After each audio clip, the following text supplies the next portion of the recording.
today's capacity building workshop, a session integrated in the Efficient Buildings Digital Days organized by ADENE, the Portuguese Energy Agency, the Portuguese partner of the Interreg-Med Efficient Buildings project. The Efficient Buildings Community is a project funded by the Interreg-Med program of the European Union. It is an umbrella project that bundles the experience of 10 modular projects that tackle the same challenge: energy efficiency in public buildings in the Mediterranean area. Today's workshop will focus on the tools developed by the Interreg-Med Priority project, designed to help local and regional public authorities prioritize energy efficiency measures in public buildings. Before we start, let me introduce you to the rules of the session. The session will be recorded. Participants will be allowed to intervene during Q&A, and I would also like to ask you to please reply to the survey that will be made available on the chat at the end of the session. So just a quick overview of today's agenda. We will have the opening remarks by Patricio Curigo from ADENE, the Portuguese Energy Agency, followed by the presentation of the priority tools by Monica Salvia from the Institute of Methodologies for Environmental Analysis of the Department of Earth and Environment of the National Council of Research of Italy. Next, we will have a presentation from Marko Kavar from the Northwest Croatia Energy Agency on examples of implementation of the tools at local level. And finally, we will have the training session also by Marko, where you will learn how to use the priority tools. To do the opening remarks, we have Patricio Curigo, which will explain the role of the Portuguese Energy Agency in the promotion of energy efficiency public buildings. Patricia is an environmental engineer currently responsible for the coordination of the public policy and thematic coordination area of ADENE. In ADENE, she has gathered experience working with public entities in capacity building and technical support projects, and participated in several public policy studies, including contributions to the National Long-Term Buildings Renovation Strategy and the Program for Resource Efficiency in Public Administration.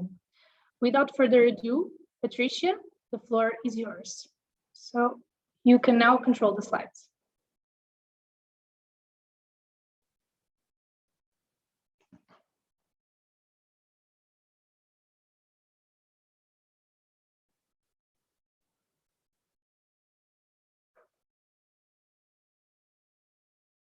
Patricia?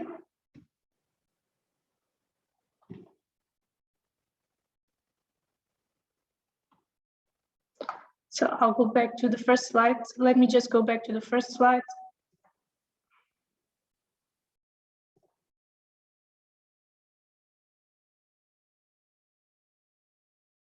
Can you talk? Her mic is unmuted, so that's a problem. Oh, she's unmuted and she's not able to speak now? Oh, that's bad. Oh, no, she's muted. Sorry, that's the problem. Patricia, you need to unmute yourself.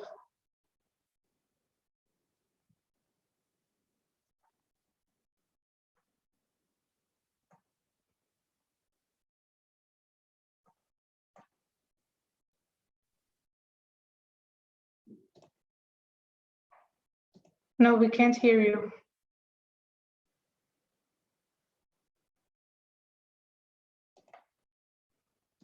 Can you try now? No. So maybe you need to leave the meeting and then you can join again. So maybe I'll pass on to Monica and then we'll come back to you, okay? So Monica, let me see if you're there. Okay, so we have Monica Salvia, who is going to do the presentation of the priority tools. Monica is a senior researcher at the Institute of Methodologies for Environmental Analysis of the Department of Earth and Environment of the National Council of Research of Italy. She has a strong background in energy systems analysis and models development, and a solid experience in supporting local authorities on sustainable strategies for resource efficiency, climate change mitigation, smart cities, and communities. Monica, the floor is yours. Yes, Ines, first of all, could you hear me and see my screen? Yes, everything is okay. Okay, so thank you very much, and thank you for this nice introduction, Ines. In my presentation, I will very briefly describe the PrioritEE project, the main outputs we got, and also I will spend a few words on the new PrioritEE Plus, which capitalize the PrioritEE experience. So first of all, the PrioritEE project had its main roots on a comprehensive analysis of the main barriers affecting building renovation. So our main challenge was to make available some decision support tools which were mainly user-friendly and open source, and to transfer and train local administrator to use them in their current practice dealing with policy design, implementation, and assessment of building renovation strategies. So our main target groups were local and regional public authorities, and we wanted to increase their competencies in terms of policy making and strategic planning strategies. And all the work we did in terms of tools implementation and engagement and transferring activities was inspired by and tested on 5 very different and widely spread across the Mediterranean Europe case studies. So all these case studies, which were 5, one per each country, had a very different starting situation, and also very different administrative structure and objectives. So the idea was to have 5 different test cases, which could provide a very large variety of issues to deal with, and also technical solution to adopt in their local context. And one of the main result of the PrioritEE project was the PrioritEE toolbox, which is made up of 4 main components.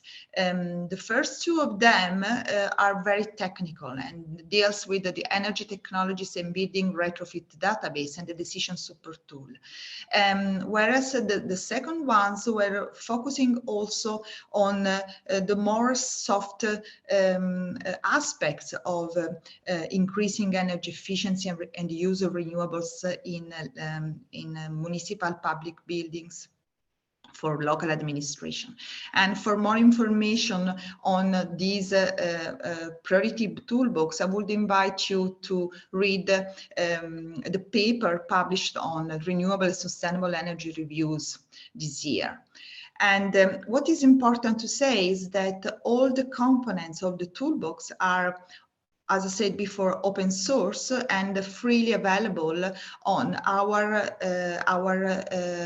website. So please go there and give a look if you're interested in using some of them. Just to briefly recall these 4 components, let's start from the energy technology database. And it is a database which can be downloaded from the website.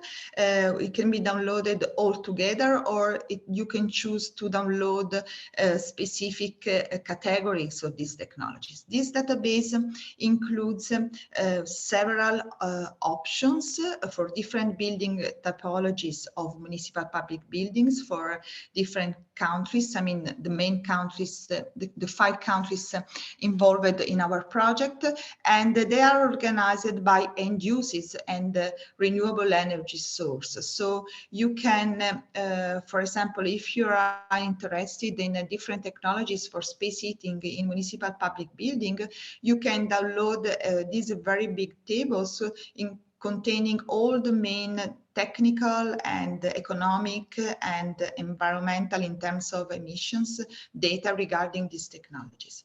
The second main technical components is the decision support tool, which will be presented and technically described by our colleague Marco Cavar from REGEA, who was one of the main developers of this tool. So I will leave to him, to Marco, all the description and all the information on this very important tool we made available in PrioritEE. As I said before, we were very concerned not only on technical issues, although most of us are engineering, but also on measures for increasing awareness in the use of energy efficient technologies. So we created a database of several good practices for changing behavior in this field, and we took these practices from not only from literature review but also from the analysis of the main outputs of different projects implemented in Europe on these issues, and also from the local experiences of our partners in our pilot territories. And for each of these of good practice organized in a table, you can download a PDF document containing all the main information on this good practice and also some hints on how to adopt them in your local territory. And the fourth component deals with how-to briefs, which are some guides, on how to on 7 main topics, dealing with technical issues, but also on more soft issues regarding the improvement of energy efficiency and renewable energy use in municipal public buildings. And the idea was to don't use too much technical detail, so to find a sort of compromise in terms of the technical description of this solution, but also simplicity in the communication to non-energy experts. And again, they can be downloaded not only in English, but also in Croatian, in Greek, in Italian, in Portuguese, and in Spanish. And but I think that what is important to underline is that beside the development, the testing, and the release of these 4 main components, main outcomes of the PrioritEE project deals also with the engaging and transparent activities. So we promoted several 3 local workshops per each of the 5 pilots, 3 local living labs per each of the 5 local pilots, and also 2 case study exchange visit to experience firsthand the good practices implemented by other local administrations. So I think that all these activities in which we communicated the main issues, we involved local administrators and different target groups, and we touched by hand the good practices implemented by other local administration. I think that these were also a big outcome of our project, especially because all these activities were very different from each other, although based on a common protocol. And obviously, there are very interesting technical results in terms of application of the engineering tool, and these were widely described in a scientific publication and international level, proving the scientific validity of these tools. And so we are very happy of this these results, and we are very happy that these tools were applied in very different situations and to answer to very different issues from the local administration. I mean, we didn't stop only to the development, to the release, and to the application of these tools. We also move forward to the use of the results we obtained. And so we concluded the project with the development at local level of action plans for improving energy efficiency and the use of renewables in local administration.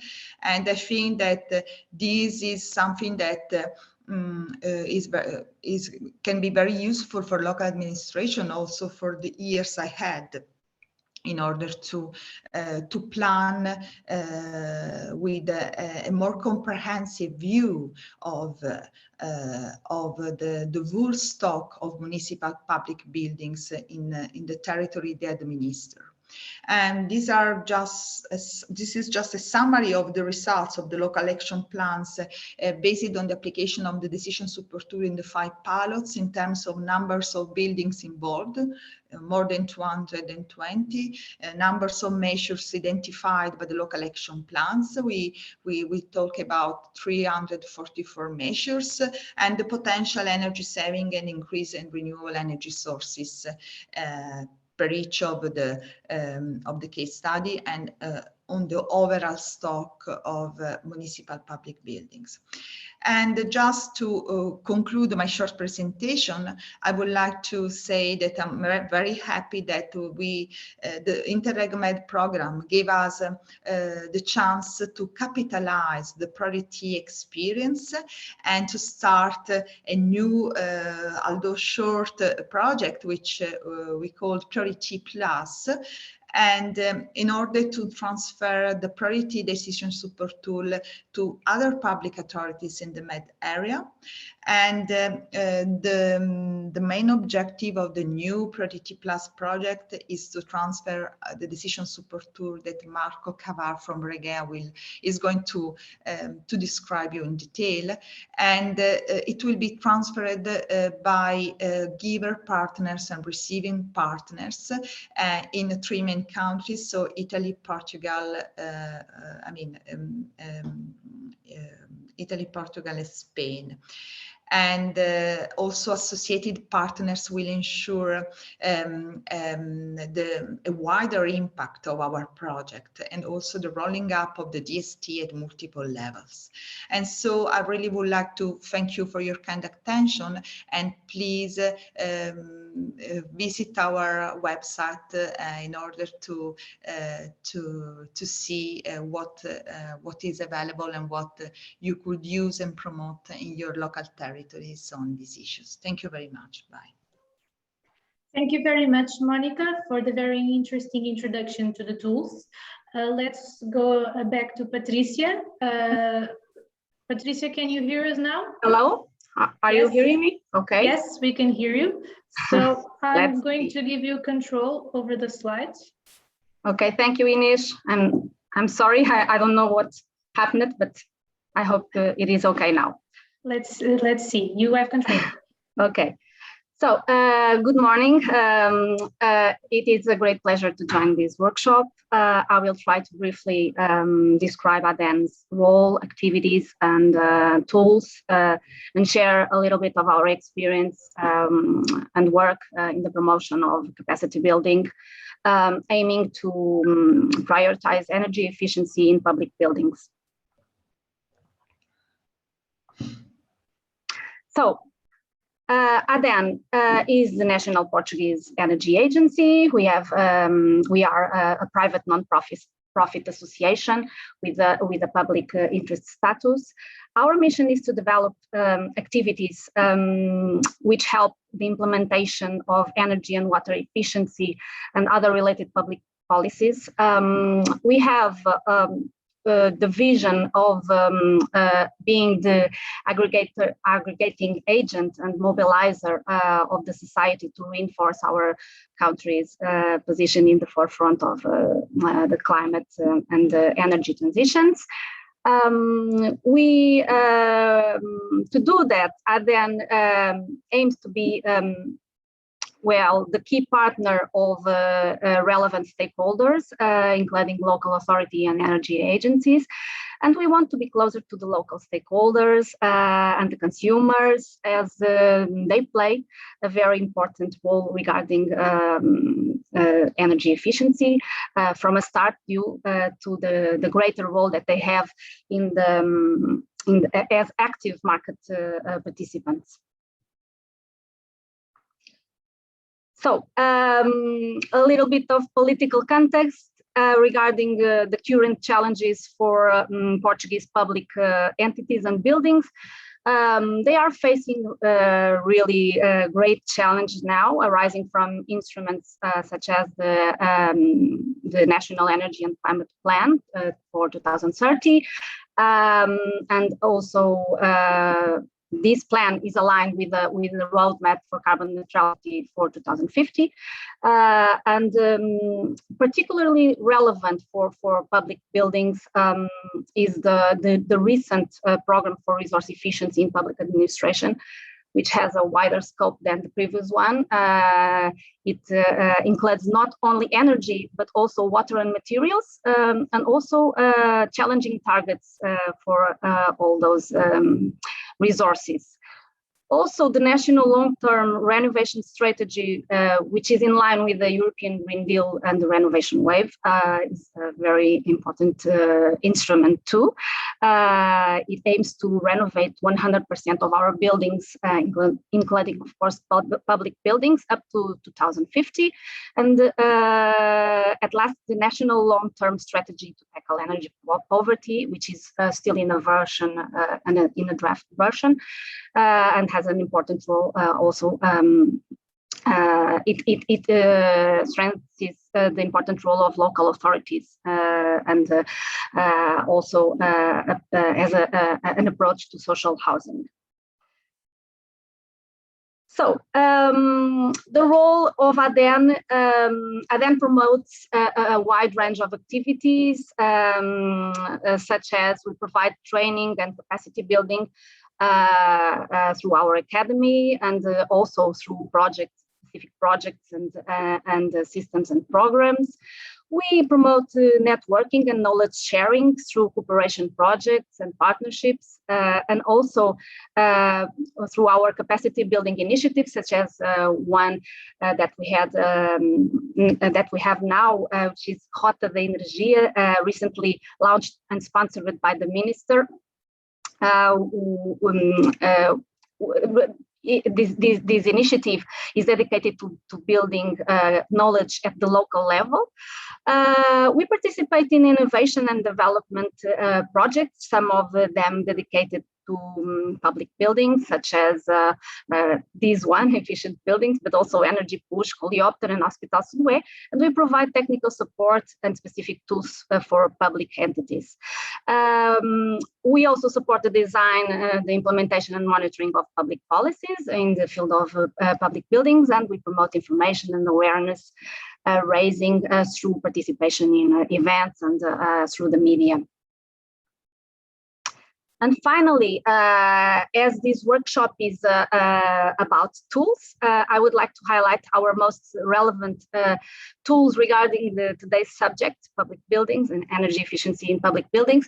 So we have the Barómetro EcoAP, which is an energy consumption monitoring tool dedicated to public buildings. Also, the National Energy Performance Certification System, which ADENE manages, which is also, of course, a very relevant tool, not only for public buildings, but also for as a whole, buildings as a whole. But of course, public buildings are also included under certain conditions. We have also some voluntary classification systems, such as Aqua Mais, which is dedicated to water efficiency, and Mov Mais, which is for fleets, and Class Mais, which is a voluntary classification system for construction materials such as windows. On one-stop shops, we have one-stop shop, which is Casa Mais, which provides support and facilitates building performance improvement.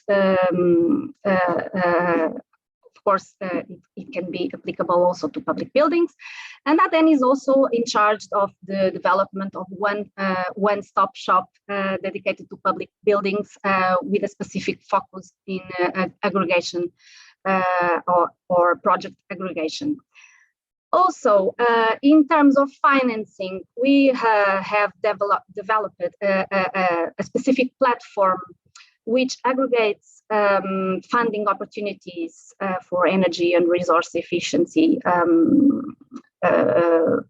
projects in public buildings. And we have developed also decision support tools, calculators, to help decision in the development of projects. On energy efficiency, we have calculators for solar power, for domestic hot water, lighting, among others. And we also have, in cooperation with public entities, a specific web page for the dissemination of case studies, successful projects with the identification of the tangible benefits in terms of climate and in terms of economic terms, of course, which is very useful also for local authorities and public entities in general. And finally, we have some websites, informative websites dedicated to several target groups. And one of them is dedicated to public buildings, and which has guidance manuals and tools for public entities. So happy to share ADENE's experience regarding activities and tools used in the promotion of energy efficiency public buildings. That's all I have to say by now, and I wish you all a very insightful workshop now. Thank you. Thank you very much, Patricia, for this introduction of ADENE's work. Now we have Marko Kavar from the Northwest Croatia Energy Agency, who will present examples of implementation of the tools at local level, and then we'll manage the training session. Marko has a master in sustainable energy planning and management and has experience working in district heating and integration of solar thermal energy, smart concept development for municipalities, modernization of urban and rural transport, as well as in buildings renovation at local and regional levels. Marko was part of the team who developed the decision support tool. Marko, the floor is yours. Yeah, thank you.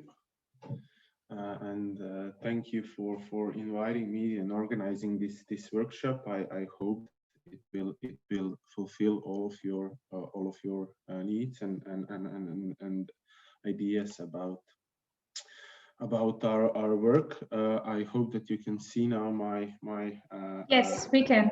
Yes, excellent. So this first part in 10 minutes or a little bit more, I will try to focus about what happened after the PrioritEE project in terms of REGEA and our public authorities which we collaborated with, such as the city of Karlovac and our founders, which are 3 counties in Croatia. So simply to give you the experience on our side and as both developer and the constant user in this tool, we have identified a lot of I would say also constraints, but possible benefits from this tool, which will both be presented here and in the next step during the live session, live practice, where I will input the data. So as for the city of Karlovac, which was an important partner of the PrioritEE project and co-financed the I would say creation and publishing of the online this decision support tool. They have a population around 56,000 inhabitants, according to the latest reports, and on the area of around 400 square kilometers. As we are handling their I would say building sector in terms of the monitoring and possible renovations of the buildings. We know that there is around 61 public buildings. No significant changes in the numbers of the last few years. Some of the buildings were built, or some were then renovated, and so on. As a part of the priority project, as Monica said, we had gathered 38 buildings and tried to put them in the decision support tool, simply to have the dynamic and to see how we can use it after the project and during the project in the capacity buildings. So, as I said, the city of Karlovac has really excessively participated in the creation, and colleagues here from the city of Karlovac worked with me and input all of those buildings and organized workshops and local living labs. So they really benefited of this project and received insights as maybe public authorities who didn't have strong background in energy efficiency and energy monitoring. What we basically do with the city of Karlovac, but also with our other counties and cities, we use it for the quick calculations at the moment. You will see why in the next session due to some constraints and lack of data, but we basically identify the potential for energy renovation. Well, first we have done that in the Excel version, and then in the online version, where we can somehow synergize these data, these calculations with our creation energy consumption management system. It is maybe not the exact translation, but it is a system where we store energy data, consumption bills about public buildings that we monitor. And we are doing that for the city of Karlovac, which enables us great insight in the energy consumptions. We really know the overview of the systems, how much buildings have the, for example, natural gas or are connected to the district heating and so on. And here we immediately saw, and when we created the decision support tool, that it is a very useful tool, although maybe the calculations are not very accurate and maybe not to the 100%, which is very hard when you have a lack of data and when you perform a lot of assumptions. But it really gives us a flexibility to have all the data in one place, put some comments, put some notes. I will go later through those, and really to use this decision support tool at this phase as a database for these most concrete informations. And once when we have input a lot of buildings in there, we saw which buildings can be renovated, identified specific measures, since some of the buildings had partial renovations in last few years. So now we have a really an overview of everything that has happened in, for example, last 5 or 6 years for those buildings. We know when the roof has been renovated, when we changed some parts of the building envelope, and so on.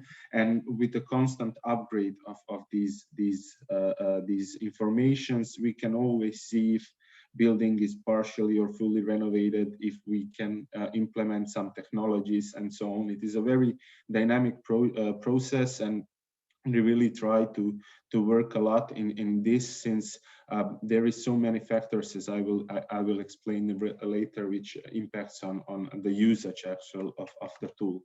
So on top of that, once when we have the clear picture, we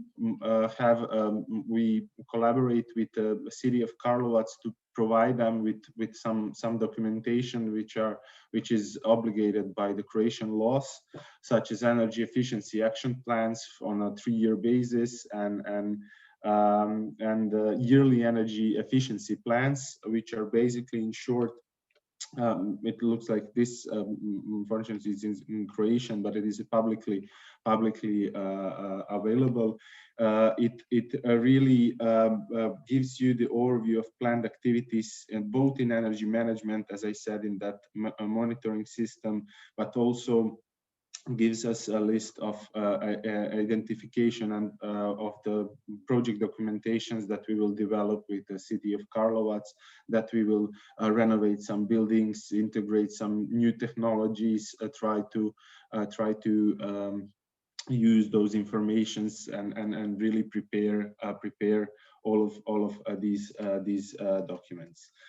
These are simply the same for the, as I said, yearly energy efficiency plans. Those are also available publicly, but only in English. As a recapitulation of what we have done in here, in the priority tool, I have gone in the last few days over the tool and tried to extract some data that we have in the tool and also in our documentation about the buildings, so that you can see how it is useful when you have a lot of data in one place, how you can quickly make some overviews of your, for example, all energy systems in public buildings and so on. So for 3 cities here, 3 years here, sorry, I have put some main remarks, such as the total number of buildings that we had in the tool, number of energy certificates that have been performed in these 3 years. Simply, this is the last one is 0, because now all the buildings that we have input has energy certificates. Also, the total number of planned renovations and achieved renovations. Those are monitored and described very in detail in those previous plans that I have mentioned. And then based on the work, we have achieved certain investments and an energy savings. So as you can see, there have been really a lot of effort in the city of Karlovac to adjust their buildings. They even built some good examples, which I will show now very shortly. So for the 2017, there is elementary school Schwarza, which for this part investments was around 330,000 euros. Energy certificate went significantly, but this is for the whole phase. This building has gone through several phases of renovation, and in the end they focused on the Maya-bus instead of the natural gas. Also, they enabled it for the domestic hot water, and really saved about 60% on fuel costs, which really showed a great possibility, and that is also partially can be seen in the tool in our calculations. On the other hand, in the 2018, we have some maybe a little bit a smaller school, elementary school Tušilović, which had complete integral renovation and went from the energy certificate or energy class E to C. Amount of the investments is not high, since it is a relatively small school, and some of the parts were already relatively good, but there are certain energy savings and CO2 savings, which are then reported in the management system and in the priority tool, and then can be also added up to all other buildings. And lastly, one very good project, which was really a major project, was a kindergarten called Grabrik, which had a total investments around a little bit over than 3 million euros, and almost all from the city budget. So they really achieved a great savings, and these are per year, and then from energy class F to A. That was for the old energy certificate with the old methodology for grading, but this building really showed the great example of how public buildings can be renovated. We have identified partially this building throughout the decision support tool and saw that it can be renovated. Regarding our other activities, as I said, we have some founders, but also a lot of cities that we work with. So we use actually the same approach and the documents for our three counties: Zagreb County, Karlovac County, and Krapino-Zagorje County, which is a relatively large area. In average, we have around 30 buildings, 30% of the buildings integrated in the decision support tool. As you will see now, there is a lot of information that I have tried to extract. Basically, it is the same as for the city of Karlovac, but for all three counties. You can see that there is a large number of total number of buildings that we have. And throughout the years, we have really, as using the same approach, can show the really a nice overview of data and what and somehow collaborate then furtherly on developing of these projects, and simply using the data to prepare all necessary documents. Final remarks from my side, as after working in these management systems and in handling this data with my colleagues, is that the tool, as I said, is not completely accurate, but that is the task for our future activities. As I will spend some time at the end of my presentation on that. And we really have as I said, indirect influence on the energy efficiency measures, where we, with the whole procedure, with the whole knowledge and activities around this decision support tool, we raised the awareness regarding energy efficiency and potential in the management of public buildings, and our local stakeholders and public authorities really recognize that and really trying to understand what we are doing and try to help us. And as I said, this tool is a large database of the informations, and once when you have it, you can even use it in your own way. So it really fulfills many I would say possibilities. Also, representatives of our public authorities participated in a lot of capacity building throughout the project and obtained necessary knowledge, which is very important, since if they will handle their accounts by themselves, they need to know which data is needed and how to assume values if it is not available. And that will be my main point in this live session that I will have. That should be more or less from me on this part. Thank you very much, Marco. You can go ahead with the training session. Yeah, excellent. So I will simply just let me to change my presentations.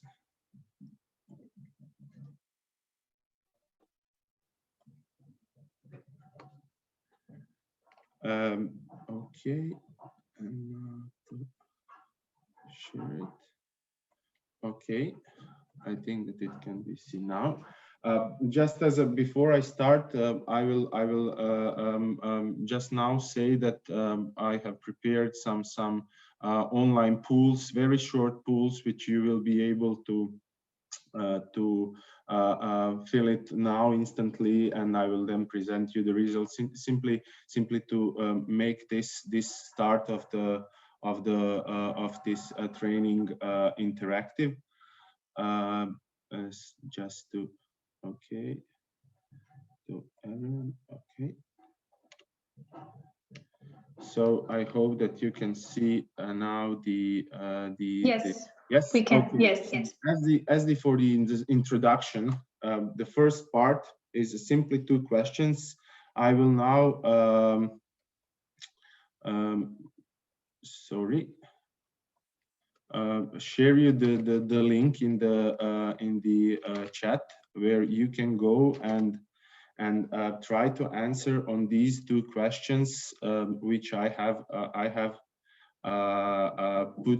put in here, simply to see your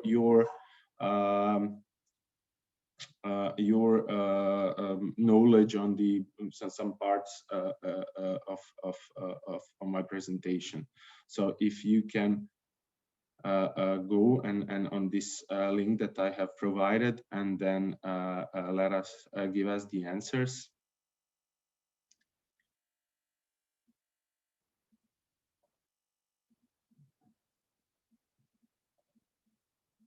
For the second questions, you simply type in the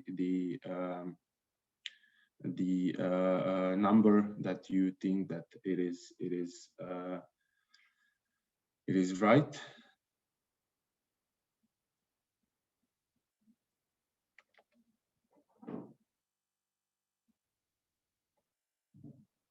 So as you can see, most of you have, or all that provided the answers got it right. So first, at least for an example of Croatia, we have the energy class from A to F, but then in the later phases we changed it from the A being the best one to G, which is the worst one. Regarding the second questions, I don't know if you can see it, but it is the minimum building area above which buildings need to have energy certificates. I don't know if you have the case that in your countries, but maybe there is. I don't know if you can see the questions. If not, maybe I can simply yeah, Marco, we can see the questions on the slides, but we can't see the live results. Oh, yeah, okay. Can you see it? Sorry, can you see it now? Yes. Yes, so these were your questions. As I said, most of you answered correctly, as from A being the best to G being the worst one in the energy classes, which is basically connected, as I will explain in few slides, to energy consumption. My second question was the minimum building area above which buildings needs to have energy certificate. We can maybe come back to that later, but at least in Croatia we have a rule that all buildings above 50 square meters of useful area, net heated area, or useful area needs to have energy certificate, either if they are public buildings or private buildings, rented buildings, so or on the buildings on the lease. They really need to have energy certificates. That is already integrated in the law a long time ago, and these are especially important for new buildings. Also, after each energy renovations, we need to make this energy certificate. So my question is why these energy certificates are so important, and why European Union is somehow advising us to do it and encourage us to do it, especially for the public buildings. So energy certificates, as you know, and energy audits are used as information for information regarding rankings and energy usage. As I said, it is the obligated, and classification can vary from different scales. In case of Croatia, and I don't know if it is also in the other countries, but I think it is, an energy certificate is a document that is valid for 10 years. So if you have a different number of years, maybe you can type us in the chat, but I think that it is standardized. On the other hand, why is it important? Why the EU made it mandatory? Because it established the energy class of the buildings and indicates the energy performance, as we need somehow some methodology for evaluating our buildings and trying to make them better and better. So on the one hand, it provides the information on the level of energy consumption, and immediately if the building is lower class, you will automatically know that you use more energy than necessary, I would say, and it would mean that you have high energy losses or anything else, because it doesn't mean that you high energy consumption in total number is bad. Maybe you have a really big building and really a lot of consumption in electric appliances and in the heating. So it is really a nice overview of energy performance, and also it provides a proposal of cost-effective measures to improve the energy performance. So a list of the measures are more or less very similar from our PrioritEE decision support tool, and that was one of our, I would say, orientation mark when we have created this tool. And these certifications of buildings should be performed by persons who have the authorization. So, for example, in Croatia, our Ministry of Physical Planning and Construction are giving those license, and you have to be qualified to do that, since it really requires a technical knowledge and site visits and everything else. European Union has really try to do this and force public users and private users to do it, simply to get the total overview of the data. And once when you have it, you can really make a lot of calculations, a lot of evaluation of the data, and see how you can improve your building envelope. As on the second part, maybe a little bit more specific, these questions are based on the EU level average, but you can maybe also put in here a reflection from your cases, if you know. Of course, this is simply assumptions. So this would be the second pool, where I would also ask two questions. On estimate how much energy is consumed in the building stock in general, that is in the percentage on the EU level, and on the other one, how much CO2 emissions comes from the building stock, which is very related to the fuel that we use and how we use our energy. Once when you provide with answers, I will again share the results.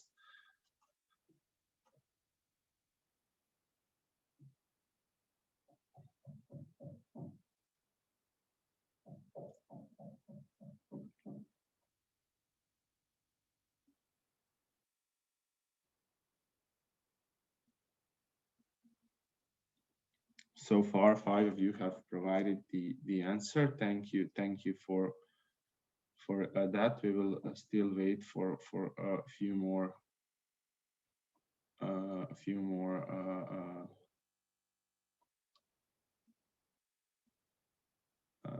answers. Excellent. And for the second one,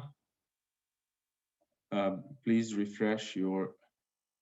I don't know if you can see this second one. Now you should be able to see it. Yes, we can see the second one. Yeah, sorry, I forgot to do it in the first one. Yeah, so simply write the overall estimations of how much CO2 emissions come from the building in the percentage.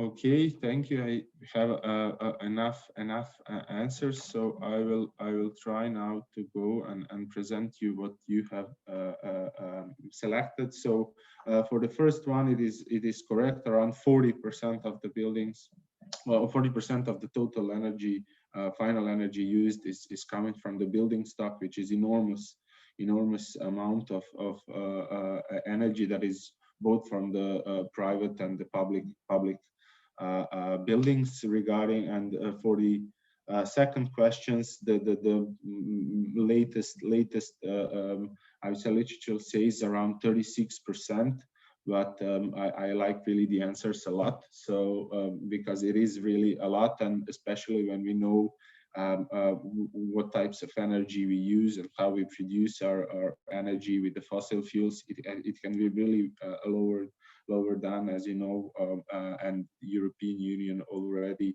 recognized that through European Green Deal and numerous other documents. As for a little bit more concrete details, as I said, so around the division between residential and non-residential energy consumption in the EU buildings is around one quarter of all the energy is consumed in the non-residential buildings, and the most right graph presents the overview or division of this energy consumption according to some building typologies, such as educational, hospitals, offices, sport facilities, and so on. And it really shows us that we have a variety of building typologies, and maybe each one of those requires specific approach, since it is not the same electricity consumption, for example, in educational systems, where you have only during certain times you have the lectures, and then in the hospital you have a non-stop electricity consumption and everything else. So it really varies, and that is the main reason for these division of these percentages as it is.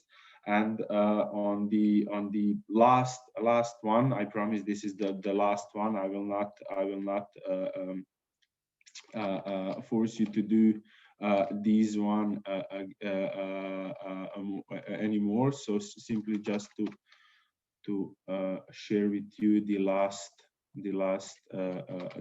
one, and then we can open it. So the first one is, what is the average energy consumption per square meter, which is something very relevant, and it is, as I said, showed in the energy certificates. And on the other hand, what is the average price of the electricity? Maybe in your country, if you have the or in your region, if you know, based from your business activities, what is the average price, simply to see of the electricity, since I think it is the most relevant one, but other aspects are not that less important. So if you can go and answer it, I think that you can see, just a second, prices, sorry. So I think that you, yes, okay, for the first one you have and now you can see the second one. So simply as in the previous one, just input the number in euros per kilowatt hours, or whatever you want. Then I will try to give you the estimations per literature.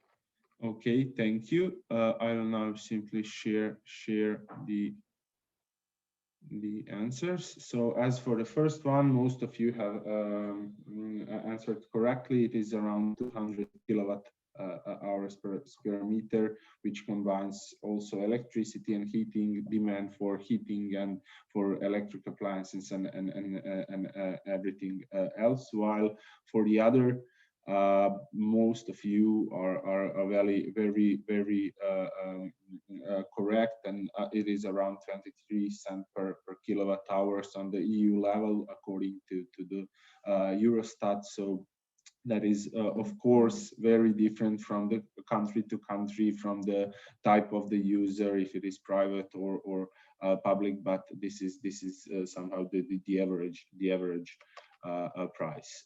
Thank you a lot for these interactions.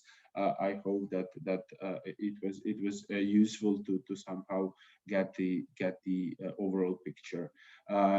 Regarding the overview of energy consumption, a little bit more, according to the BPEI Institute from which I have found this data, and which I really collaborate with, is that we mostly use for around 2/3 of our energy for space heating. That is, of course, on the EU level, and if we move to the Mediterranean, this is slightly maybe different. It is definitely going a lot of more for cooling and maybe water heating and other appliances. But this is in the general. Below that, we have the average space and heating, space heating and cooling consumption. As I said, 200 kilowatt hours per square meter on the annual basis. And also you can see here that, as I said, as you move a little bit to the south, to the Mediterranean, even more lower on the map, the amount of energy for heating is lower, and the amount for cooling and hot water is a little bit higher. So that is something that our latest statistics showed us.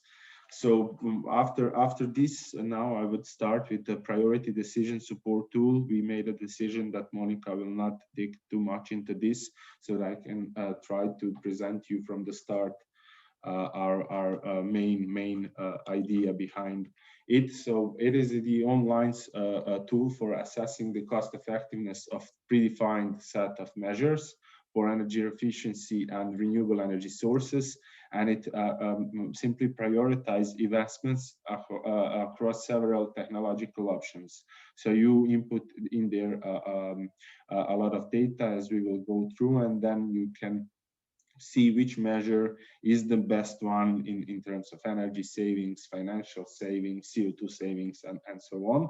And it is used for the identifications of main results, and also for the comparison of different intervention scenarios. So you can really see what is going on if you change, for example, the type of heating, the type of the amount of energy, the price of the fuel. Those are some interactions that you can really play with and gather valuable information. It is built on gather technical, financial, and other information within Priority project. We really had a really excessive collaboration on this, and this is something that we are proud of all the gathered data and number of buildings that we have input here, as Monica presented. And we focused on the 5 areas: Italy, Spain, Portugal, Greece, and Croatia. It was really challenging to include all of those different types of the legislations, types of the, in the end, the level of data that we had, number of energy certificates, and so on. But in the end, we have provided the tool for all 5 countries. It really uses it evaluates, as I said, the investments opportunities in terms of energy and CO2, and labels those measures in the priority. So once when you export the data, you can prioritize it certain indicators. As I said before in the previous presentation, it is a database of buildings with either basic or advanced info based on what informations you have.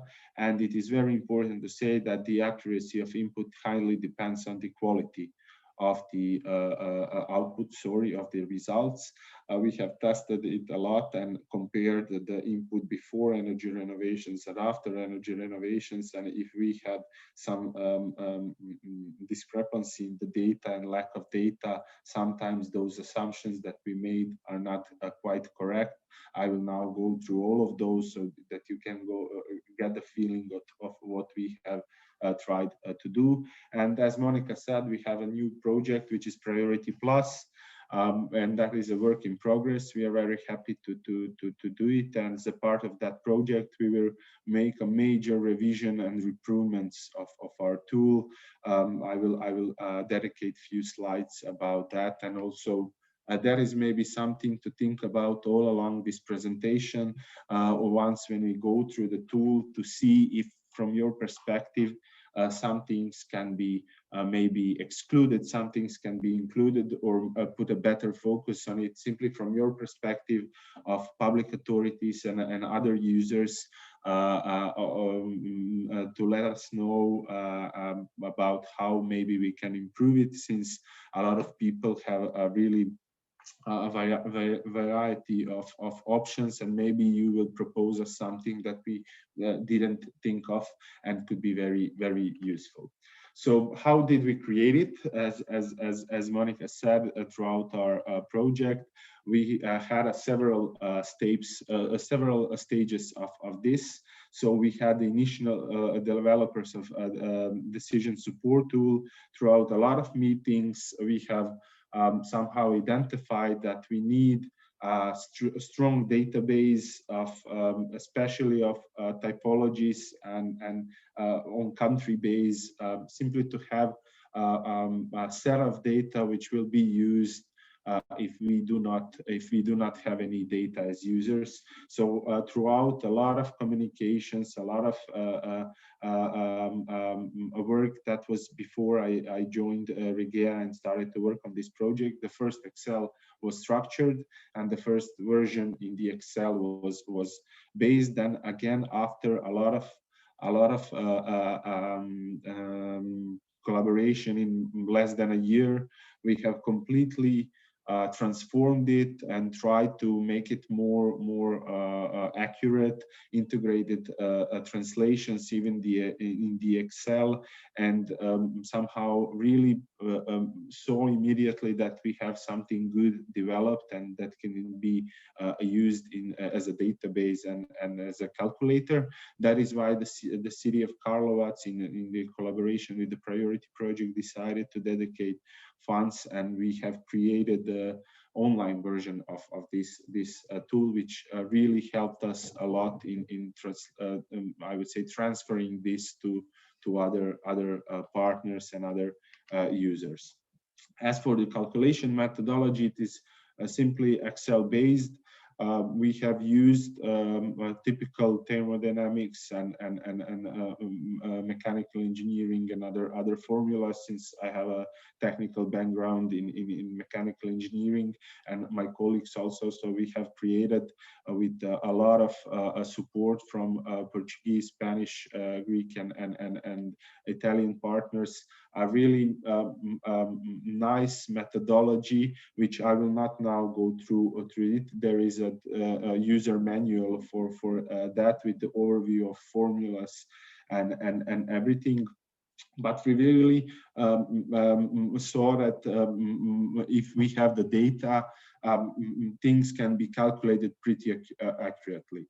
Also, we have integrated benchmarking, which is basically the prioritization of this tool of our buildings. And then we went to the second step and saw that a lot of people, a lot of users don't have actually all the informations that we have that we need. For example, the U values of roofs, windows, and so on. So we've really tried to gather a lot of energy certificates and actually identify the main values which needs to be assumed if users don't have it. So that was really a major part of our work to identify those typical buildings, gather those informations, and create default typology for all buildings, default assumptions, overviews of working hours, and so on. There is a lot of things that we have tried to cover. And once when we had those two first steps, we did the testing throughout the PrioritEE project. Again, gathered a lot of information from partners. Some of the things were completely changed, some of the things was added. So it was really an iterative process. And in the end, when we put everything ready, we published the online platform, which in collaboration with our software developers, great guys from Croatia who are working on the same thing and developing their own tool. They really gave us a lot of additional options, for example, to input 10 building parts, 5 heating systems, to have different options, to compare it better, to exclude it, to extract it directly into PDFs and so on. So they really managed to do a good job and achieve what we really wanted in the end, and that is the more user-friendly tool. As I said, numerous data is gathered, and had interactive sessions in workshops where we presented this tool, really tried and forced people to think about it and somehow raise awareness about this. At the moment, this is the out-of-date background data, since it haven't been updated on the level of the project for last few years after the project finished. But we will of course mention that later. And as the online application was not our initial plan of the project, it has been done at the end, and not sufficient time for proper modeling and transformation of this Excel-based calculator to the online platform was made. So it really looks again like the Excel, but it really has a lot of functionality, and I will now go through it in around 20 minutes to show you how you are basically how you should basically use it. So I will move my presentation away and open the tool.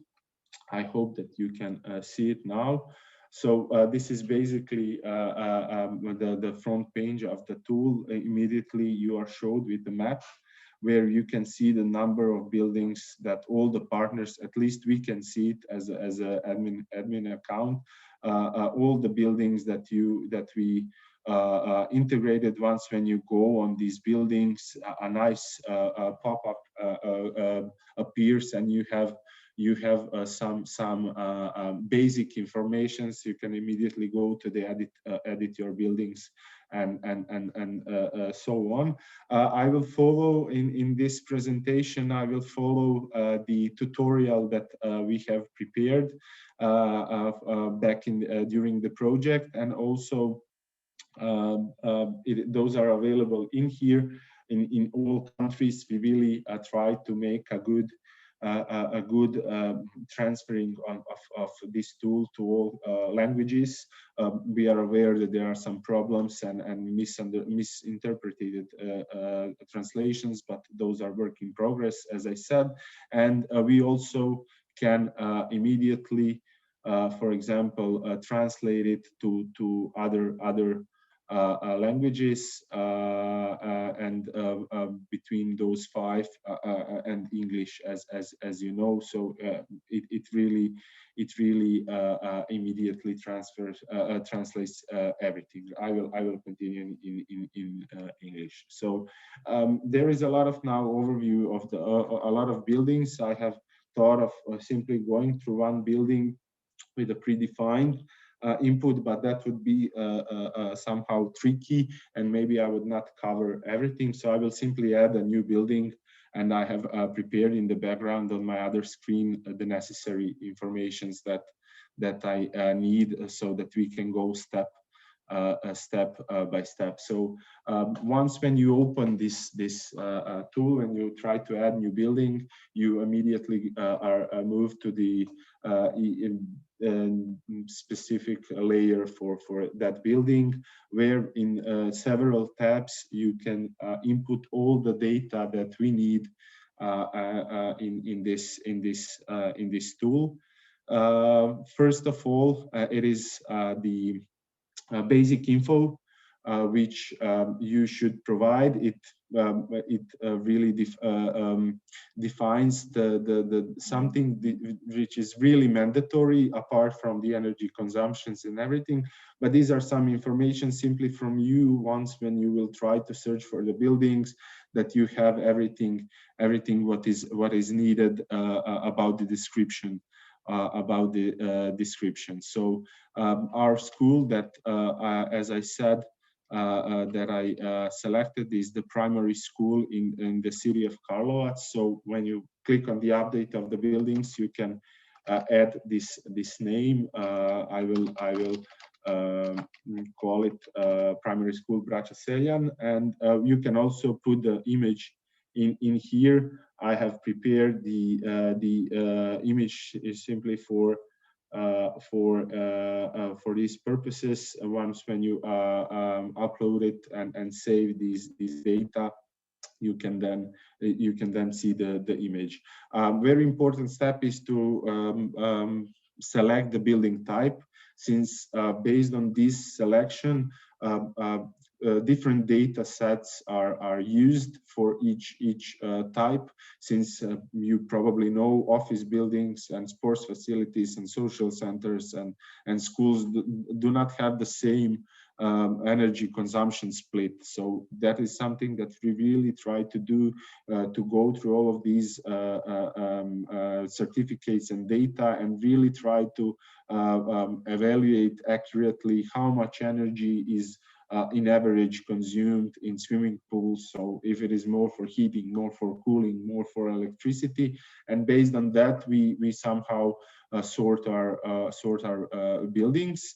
Regarding the other parts below, those are not mandatory. So I will simply put some text in here. The description, it is in Croatian, but simply for the purposes so that you can see it here. And in here you can input the type of the a year of the construction, which is a relatively old building now. Also, you can put address and the city where you want. Where this building is situated. As I said, simply to put some basic numbers. Also, if you have the references for the cadastral references, you can do it. And if you saw it now, based on these informations, it immediately should find the map, should find the this building on the map. Sometimes it does, sometimes it doesn't. It basically depends on your address that you provided. At the end, you can also, if you manage more buildings as we do, you can put the owner name so that you know who is in charge of the building, and if the building is a heritage building or not. This is something which is important, because if it is a heritage building, there is a really a different approach of this, and in average these renovations are much more complicated and also much more costly, since you have to preserve according to the laws some parts of these buildings. And in the end, you can put your primary energy heating source. This is for the heating. Simply we put it in here immediately. So that you know that this is very important. In this case is the district heating system. In your case, you can select under several options. And same as for the building typology, we have the here once when you select this source, immediately the tool is looking for the data for these sources in terms of primary energy factors, CO2 emissions, and so on. Then once when you select it, you click save, and then as you see, all of these informations that I have put are in here and will be stored here. Just a second, building that is okay. Sorry. Then we can move forward to the some more informations about building certificate, energy certificate. So if you have it, it is a good thing. We can ask for some information in here. If not, you do not have to bother yourself. Simply you will use the information from our assumptions. Why we distinguish this is because these energy certificates, as I presented before, have some rankings, and those average energy consumptions can be used in estimation of energy consumption and everything else. So in here, actually, we have energy certificate, and we can put all the numbers, for example, that all the informations that I have gathered when we made the energy certificate, what is the room height, for example, and what is the total area which is heated. So those are informations that you can gather from energy certificates, but also number of users, since it is very important how much users are in our buildings for energy consumptions, water consumption, and so on. And in here, maybe you can see now the first time this one. So if I change this one, and I'm not sure that I have the correct working hours per year, if that information is not available, once when you click it here, it will based on your selections of the building typology, it will input here the average from our project. Maybe it is okay, maybe it will not in the end be the correct number, but it is the estimate and something that can be used for these types of calculations. In our case, it is this amount, simply because this building also has some extra activities. And in the end, you can input your types of reconstruction throughout the last 2 years. So this building had in the 2010, they had some reconstruction of the roof and replaced their windows in the 2005 with the ISO glass and so on. So you can really put in here this information. Now for the energy certificate, you can input here the energy class, and if you have information from these energy certificate, as you know, you need building envelope transmission coefficient. So those are some technical things. Maybe you have them, maybe you don't have them. Sorry, there is a okay. There is a quite a different approach in the calculations if you have those data or if you do not have, because these are again something that is measured by those certificate auditors and everything. So we tend to use this data, but if you do not have it, as some of the buildings don't have energy certificate, we will try, as I said, to use our set of data to assume your consumptions. For these cases, although it has it, I will leave it out and simply use it without it. As for the energy consumption, so as you already saw, we go tab per tab on this. You can put your informations about energy consumption, which is about the heating, about the electricity, space cooling, and water consumptions. Now, when we try to this, there is really a lot of mess going on in terms of how to decide if you use also electricity for heating, or if you don't have electricity, if you don't have certain parts. So in here, when you add consumption, we have put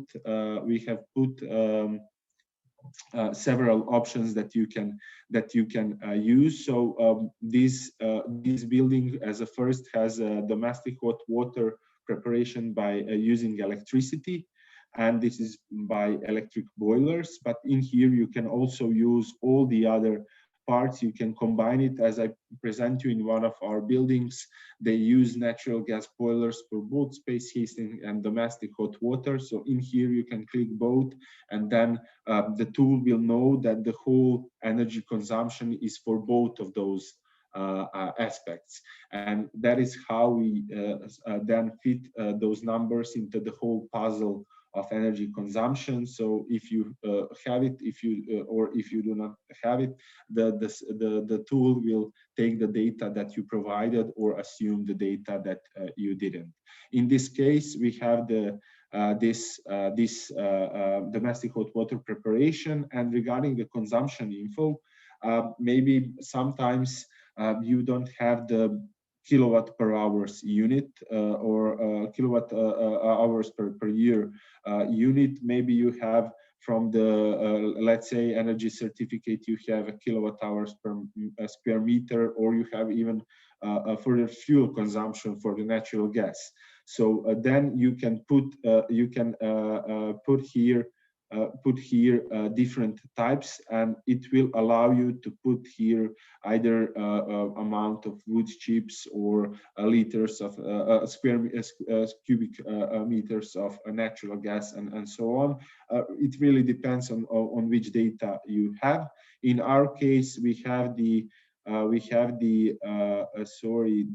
total heat consumption from our energy certificate, and it is around 5,000 kilowatt hours.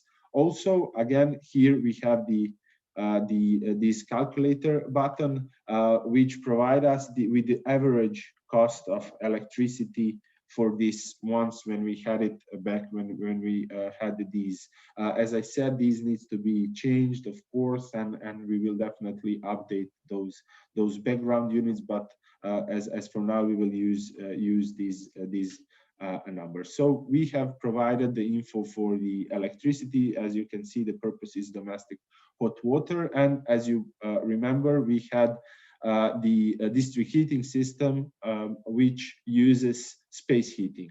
So also you can provide here, based on what you select, again the same approach.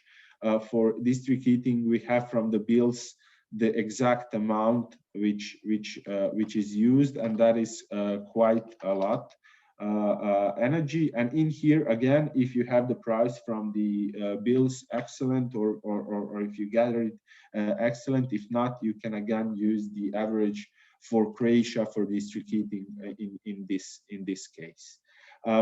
Now moving forward for the electricity consumption. So this is the electricity consumption excluding this domestic hot water. We have it like this, and it will certainly improve our calculations. So in here we can put for which parts of the system we use this electricity. Other than electric appliances, we use it for the lighting, and it is around 7,500 kilowatt hours. Again, we will use the estimation of the price of the electricity. For the space cooling, we also have that. So in here we ask you about the total consumptions, which we know that we have in terms of space cooling demand. Also, we have the COP of our, which is coefficient of performance of these split units. And in here we can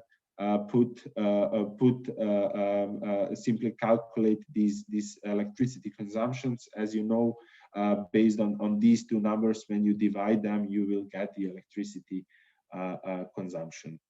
In the end, shortly about the water consumptions, which is not fully I would say utilized here, but we will definitely use it in the future when we focus more on the solar thermal heating. In here, you can input simply your water consumption in cubic meters and average price of the water, which is in this case for Croatia. Once when we did this, you slowly can figure out the idea behind this. So you go to the building parts now. When you provided what is the energy need, you will provide what is the part of your buildings, of your envelope, which is directly influencing on the energy savings and the energy losses. And after that, we will move again to the ventilation, thermotechnical systems, and lighting systems, which are consuming and producing energy. So as for the building parts, as I said, you can these are external walls, windows, roofs, and floors. So you can input here as many as you want. We will really try to put everything that we have. So this will be wall number 1, for example, which has the surface that can be either calculated here or in the total area. So that is based on some coefficients that we made from the input from the energy certificates. As you remember, this is approximately the number of the net heated area. In here, this is not the whole external walls are not a whole like this. This is only the one part. And in here, you can select either the exact U value that you have or heat coefficients. In this case, we have it. But in the case that you do not have it, you can here select average or estimated thickness of your insulation. That is maybe from the experience. Maybe you can see it on your buildings or try to find somewhere if you don't have exact information from the energy certificates. And based on that, we assume your U values. That has been done for more than 100 energy certificates.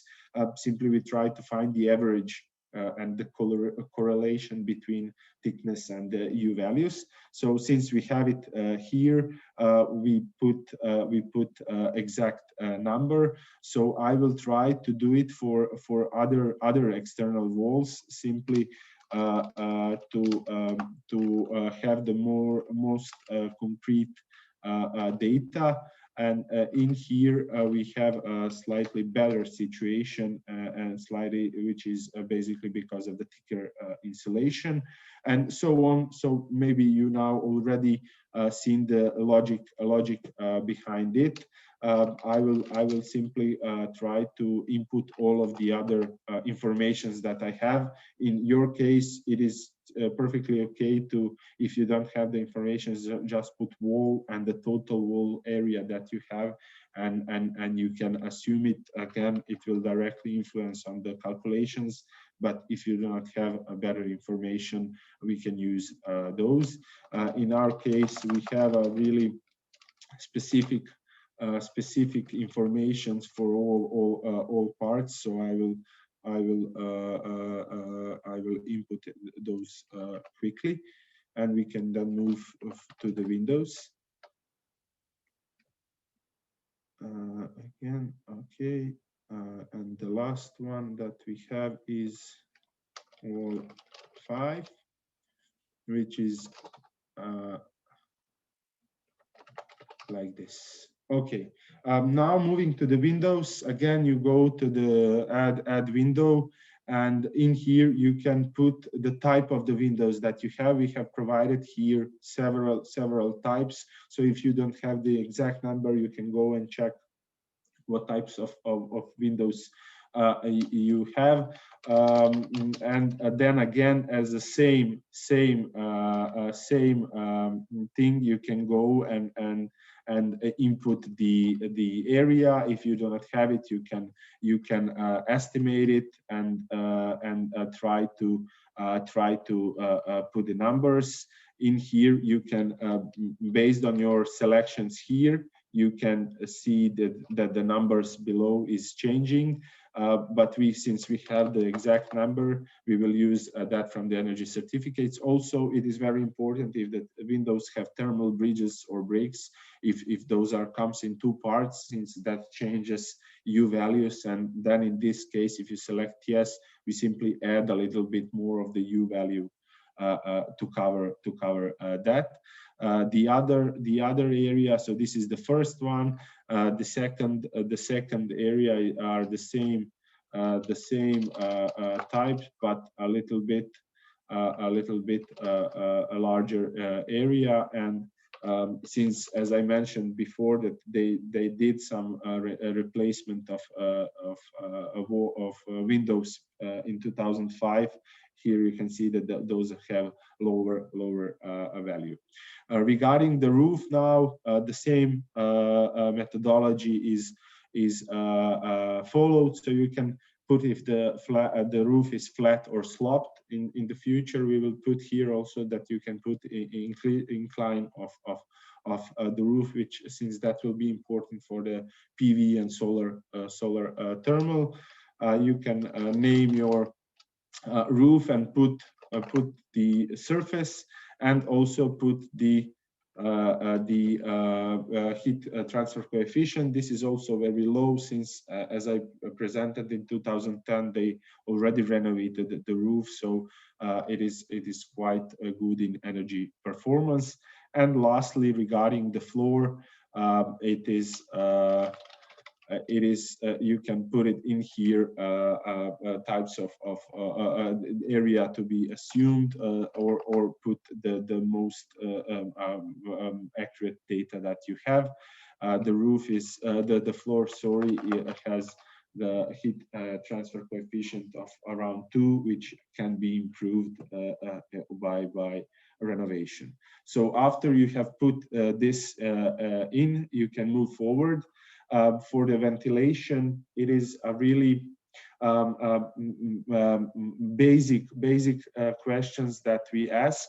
So we ask, and this is simply because we didn't have time to specifically model this part, but in the general, we ask if this system has the heat recovery or not.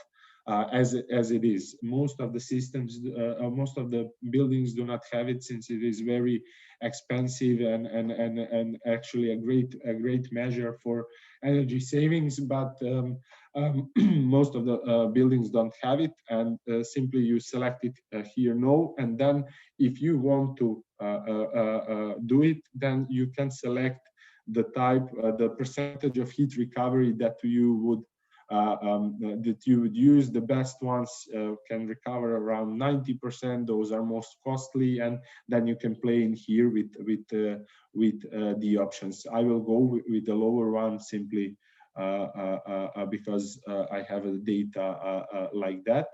On the other hand, regarding the thermotechnical systems, here we ask you the heating systems and the cooling systems. So systems which are producing the energy. As you saw before, in here we have the district heating system, and for that purpose we do not have to input any system power, since the energy is not produced on site. In any other parts, for example, in heat boiler, in natural gas boilers, wood chips and everything else, you can really select and input the energy system. Here, besides of that, so as I said, this is the current energy source, this is the current system.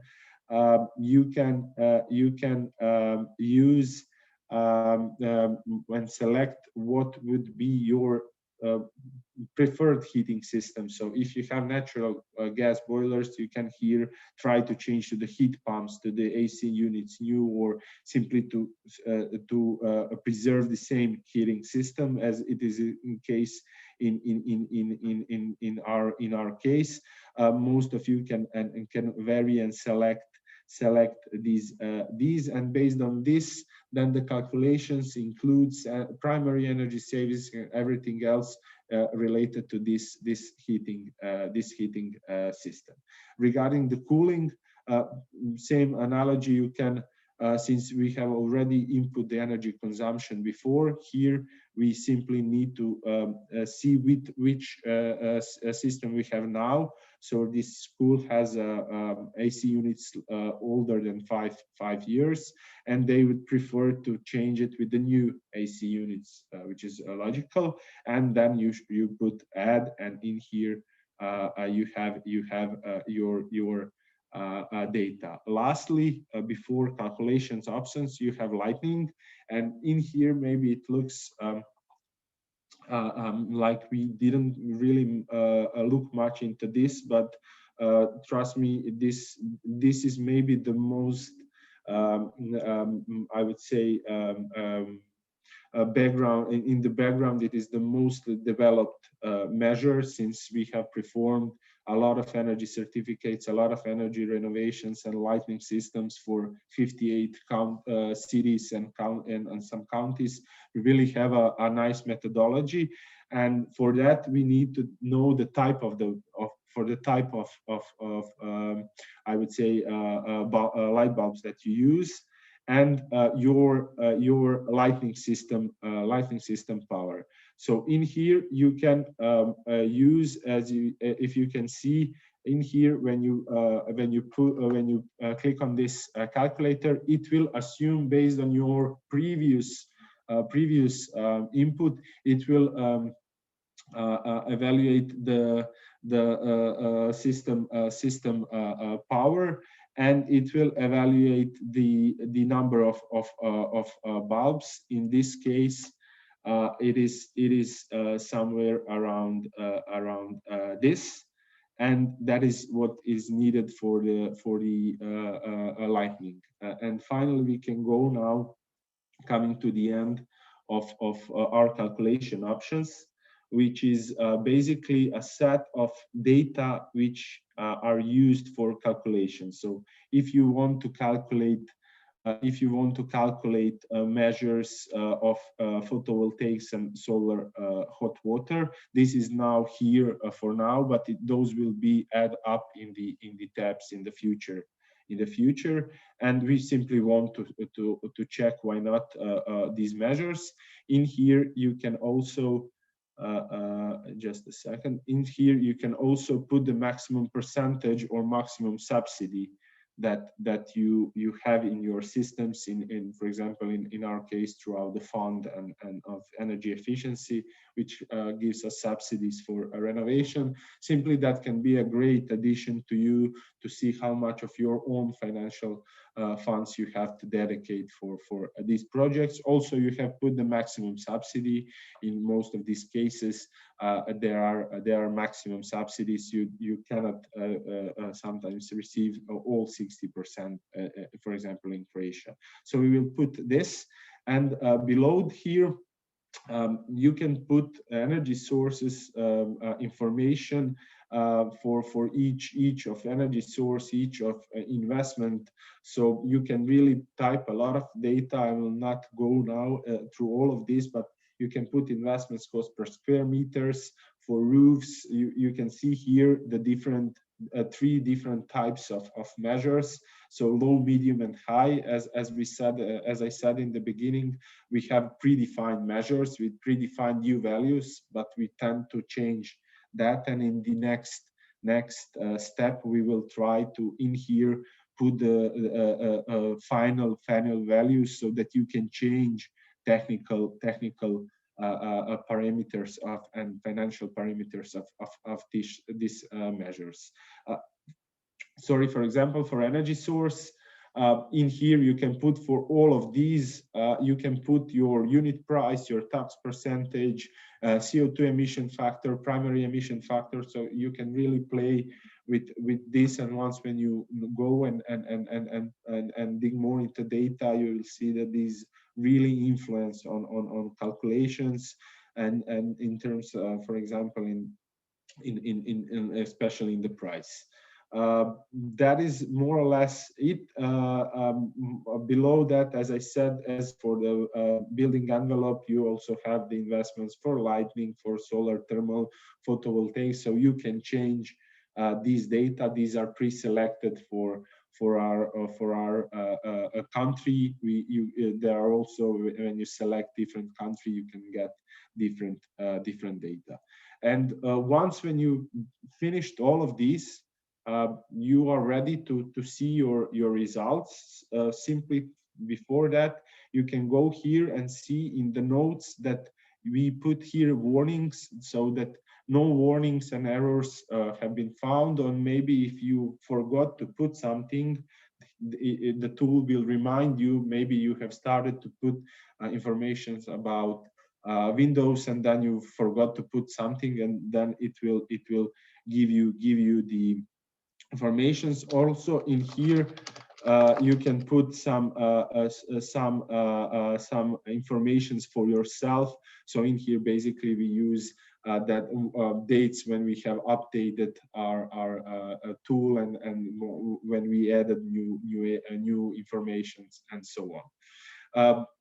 After you go through all of this, and after the tool calculates, it gives you the overview in the table of both technical and financial values. So you can see that for each measure, you have savings, primary energy savings, financial savings, amount of the investments, and a return of investments, as well as CO2 emissions. So these are main factors that we are using to evaluate our buildings, and those are very important for us. So here, for all those measures that we have inputted, you can see the results. Some of those measures, for example, external windows are have very low return of the investments, since most of the windows are already renovated. Solar system needs really a lot of changes in the calculation, so we will make sure to have it more accurate. But below here, you can see graphical design of your results, simply in a much nicer way than in the table, to see which measure is the best in terms of the savings and so on. Furthermore, as you remember, we have provided more external walls. So in here, you can go and check all the measures that you have put per wall, and in here you can select the type of desired measure. So you can even change it directly here. You can include it or exclude it from the calculation. So if we do not like this measure, we can simply exclude it. And also external windows, we saw that it doesn't need to be included, and then it will go and tell you measure is not selected, and then you can reapply it again and include. So it really gives you I would say interactivity with the system. Based on that, you can apart from that one building, which is a very long process of putting all the buildings. Once when you put this data, you can extract, you can benchmark, those buildings. So in the benchmarking process, you can see all of the buildings that you have provided, and when you press Control, just a second, something is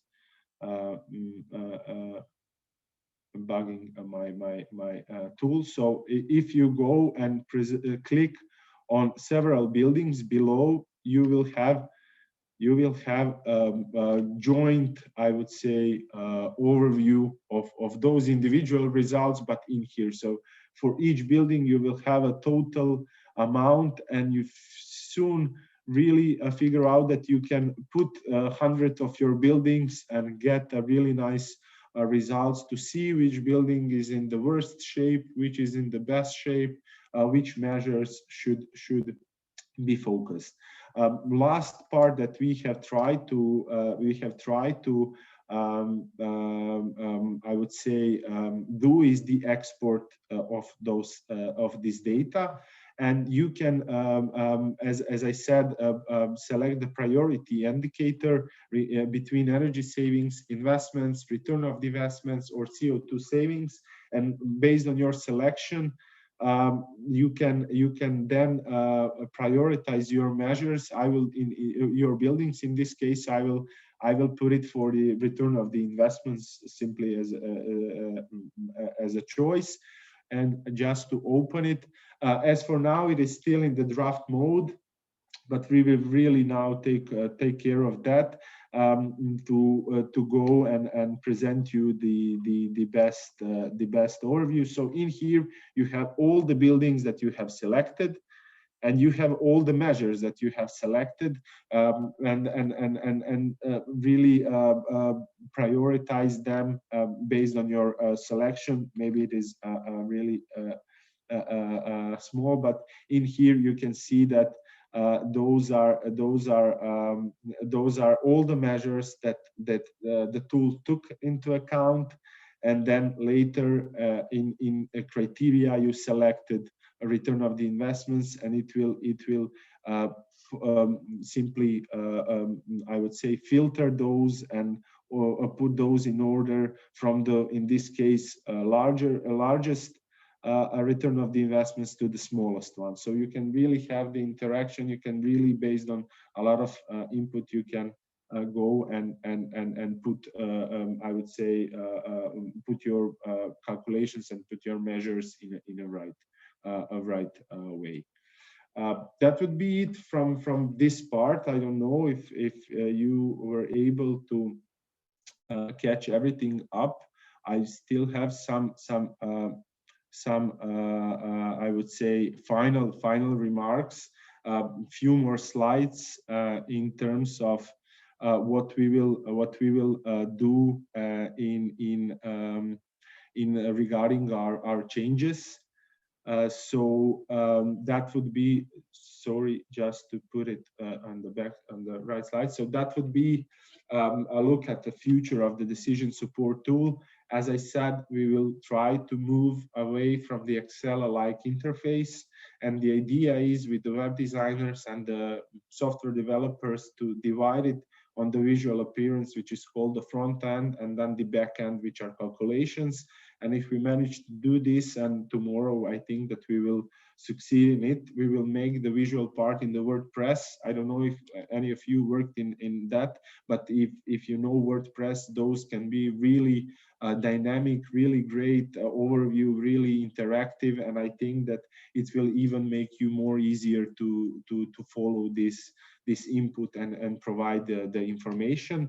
Additionally, we will create additional tab at the end, which will be overview of the current state. So simply, as you have notes, you will also have one tab where you will have a comprehensive overview of all technologies, all the prices that you pay now, and since we calculate this as a reference scenario, and that will be put in the export of data. So that as a first page, you will have that picture, description, basic information, and data that you have provided. On the other hand, we know that we need to improve our database. It is quite old, and now we will try to go and provide the fuel prices and investments costs, and simply to avoid the usage of assumptions. Main focus will be put on the solar thermal energy, photovoltaics, and ventilation, simply because we are using a tool called PVSol and TSol for these, and quite handling it very good. And based on our project, we have average data that we can use here, and that could be much more accurate than this one. Also, sorry, there is a question. Okay. Also, there is a 3-level of renovation right now, and the final, instead of these, as I said, we will put the final value that you can also play with this and try to somehow move from those predefined set of measures, simply to give you the full benefit of this tool. Furthermore, we will put all the data that is, you now haven't seen those data, but there is a lot of data, as I said, in the background. We will try to break down those data per regions and try to put them in those calculation options, so that you can even change those regarding the climate data, primary energy factors. So whatever you want to change, that you are able to change. And don't worry, you will always have the options to reset the database back on our database. So simply to give you the tool that if you work hard in it, if you gather all the data, you really can have a very accurate results. Also based on the based on our work in PrioritEE Plus, we will change the tutorial. So besides of these available PowerPoints, a video version will be made, and this will be integrated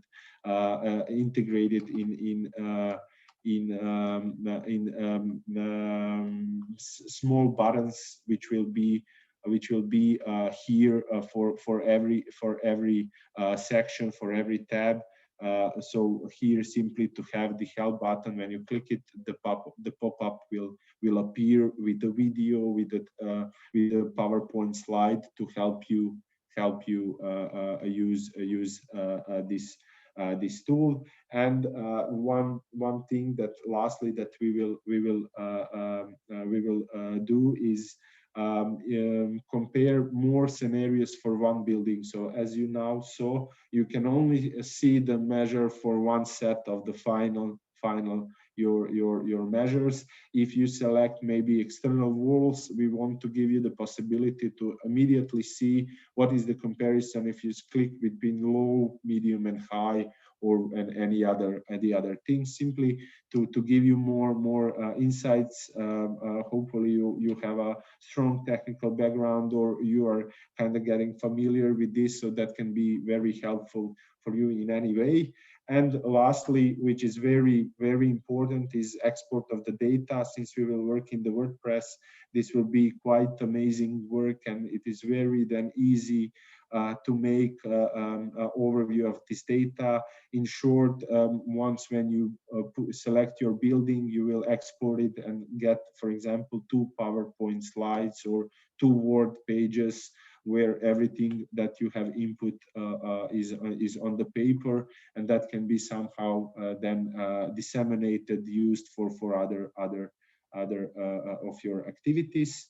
With ADENE, we are working on integration of new areas. We are trying to see what are the possibilities of even expanding these outside of our projects, simply because it is very good to have a large database of buildings. It really improves our importance as a project and as an online tool, and it is a very strong advocate for future development of things like this. Lastly, as I said, there is a general need of validation of translations. We are doing this for all countries. Still, we haven't integrated I would say automatic translations. Simply, we are afraid of those because those are some specific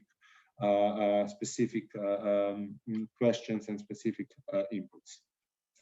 That would be more or less it. One last thing that I want to say is that we will integrate the feedback button at the end or under the tutorials, where you will be automatically moved to the Google form, our Google form, and you will be able to give us your feedback on the tool, either if something is not okay, or if something is not working, if something can be better, if you would change or add or exclude some parts, if you fear that something is not good, and so on. So really to make it interactive, and I think that by doing this, it will be one reason more for you to try it, since you know that you then in the end have the power to change something and help us in development of this tool. That is more or less it. I hope that I was concrete and that I was not too boring for you. Now I would dedicate a short time for Q&As. If anyone of you have it, I will be happy to discuss with you all parts of this, and I will definitely communicate with Ines to share you all the materials that we have, such as tutorials and user manuals, overview of formulas, and so on, so that you can dig more up into these. Okay, thank you very much, Marco, for the presentation of the successful implementation examples and for a very detailed and comprehensive presentation of the tool. It's a very interesting tool, and I'm sure the future improvements will make it even easier, even user-friendly, and more useful for local and regional authorities. We are out of time, so I thank you on behalf of the Efficient Buildings community. I thank you all for being present at this workshop. We hope it was useful for you and that you can now use this tool at the ground level, in your work, in your daily work on the ground. As Marco said, we will be available to take any questions via email, since we have no time left. And I just wanted to ask you, if possible, to please fill in the quick satisfaction survey that I put on the chat. Once again, thank you all. And hope you have a nice day.